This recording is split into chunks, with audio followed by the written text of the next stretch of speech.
Okay, guys, today's lecture is about Russia-Ukraine crisis over Crimea. This is a part of series of lectures on Central Asia and this region.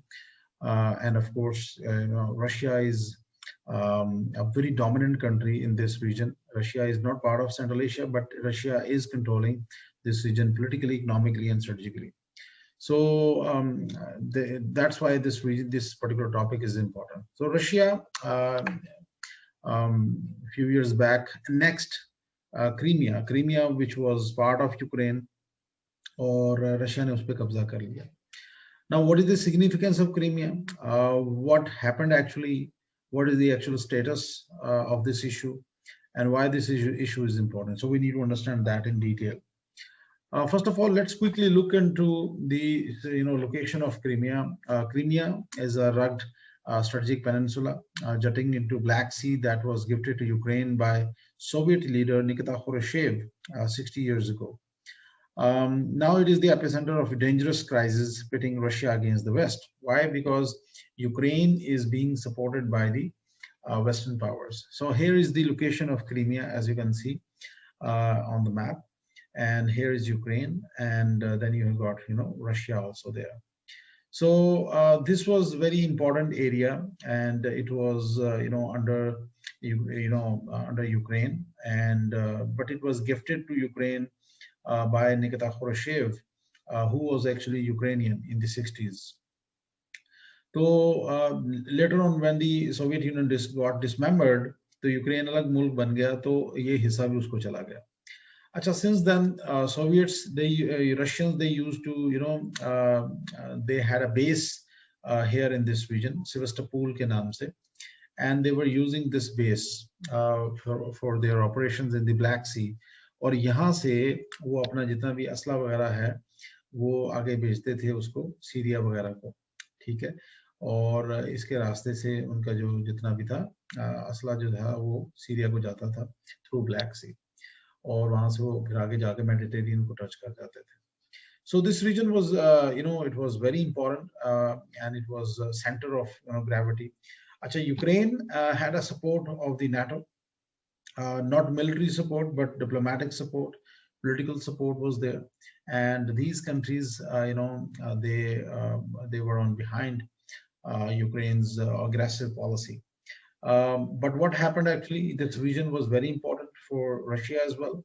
And as you can see in this map, it's the Sevastopol, it was a base there.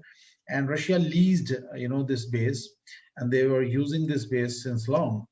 और 2042 तक इनकी तकरीबन ये 2042 तक इन्होंने ये base मेरा ख्याल है ये ली हुई थी उनसे, and they were using this base.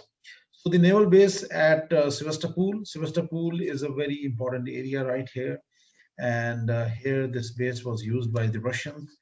And this naval base at Sevastopol on Crimea's southwestern part is Moscow's only warm water naval base, and its primary means of extending force through the Mediterranean.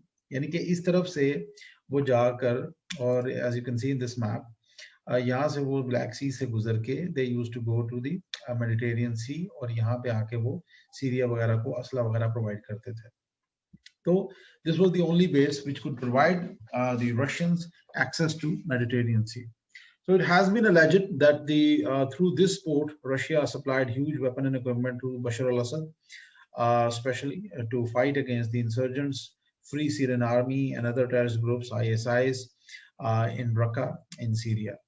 Without a naval base in Crimea, Russia's dream of global power would have, always remained a dream. So this was the motivation behind that Russia wanted this base, और इस सारी base को उन्होंने कब्जा करने के लिए सारी game की. Crimea, the territory about the size of Belgium, is an important agricultural and wine producing region with rich tobacco plantation. So this is just the backgrounder of Crimea. And it has also become a popular tourist region because of its subtropical climate and numerous seaside resorts. So because of the maritime access, ये region काफी important था. The Russians, they ruled this region for many years. Like, for example, the Russian interest in Crimea are not new. Russia ruled Crimea for almost 200 years. And since then, this region was annexed in 1783 by the Tsar Empire. And Moscow began its reign in the 18th century, establishing its Black Sea Fleet in 1783 on the southern tip of the peninsula in what is today the city of Sevastopol. So previously, उनका एक historical linkages भी रहा है इस region के साथ. And continued its rule into the Soviet era uninterrupted except for German occupation during World War II. So Germany एक बड़ा short sum का rule रहा. Towards the end of the war in May 1944, Soviet leader Stalin deported the entire Muslim Tatar population of Crimea, where they had lived for centuries, to Central Asia on charges of having collaborated with Nazis, with Germans. So nearly half died of disease on the journey. So this was also a historical background. So even today in modern times, the ethnic composition of Crimea is predominantly Russian you can say in majority.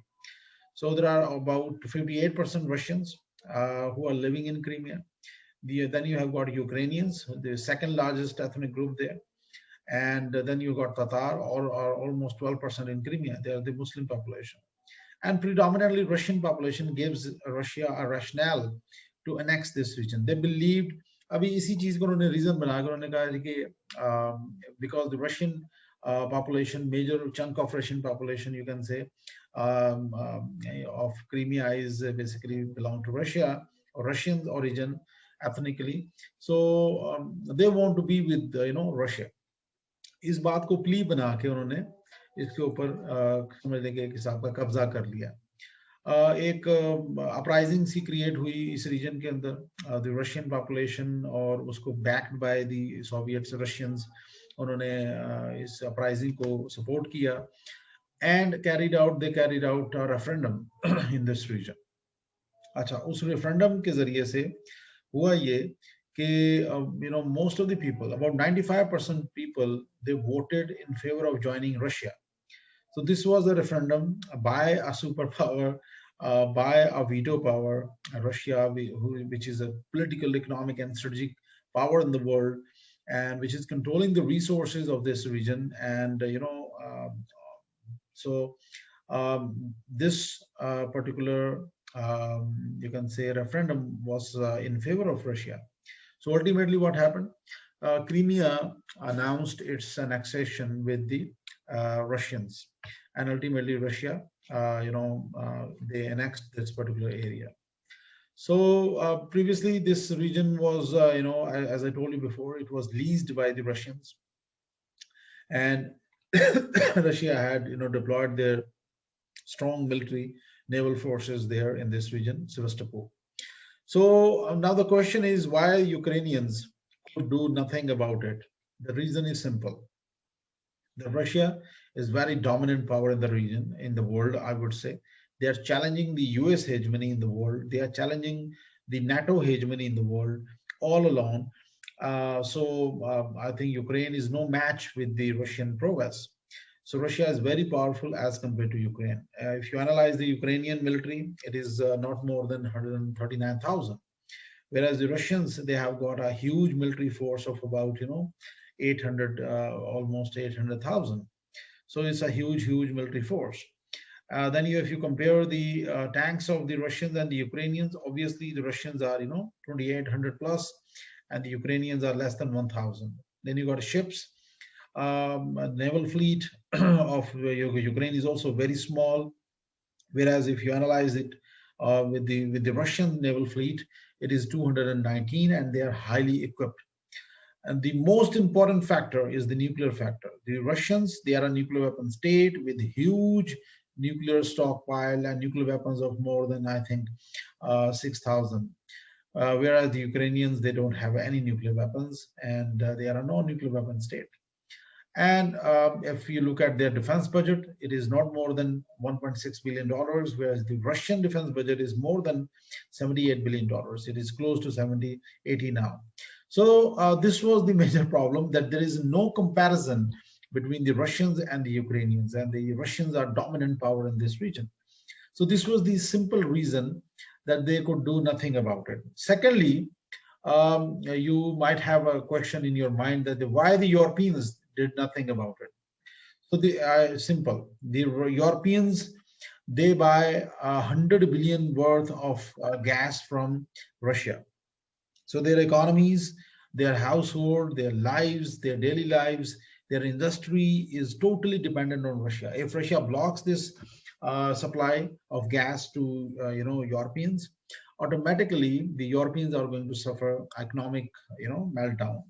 So the Europeans also could do nothing. They could not come up with any economic sanctions or any military action against Soviet Union, against Russia, because the Russians are, very powerful, dominant power in this region, because Russia is controlling all the pipelines of this region, whether it goes, it comes from the Kazakhstan region, Central Asian powers, Caspian Sea, Ukraine, or any other power. It has to go through, Russia. So Russia controls all these, pipelines, gas pipelines. So this was the major reason that European countries could do nothing about it. So today, Crimea is part of, Russia, and Russia is a dominant power in the world and challenging the US hegemony in the world. So this was a very short, you can say, lecture for you, just to analyze one topic about the Russian interest in this region and Russia-Ukraine crisis, which is also important topic. Just for reference, you need to understand these issues so you can have a backup knowledge to support your argument, to support your, international relations paper or any other question.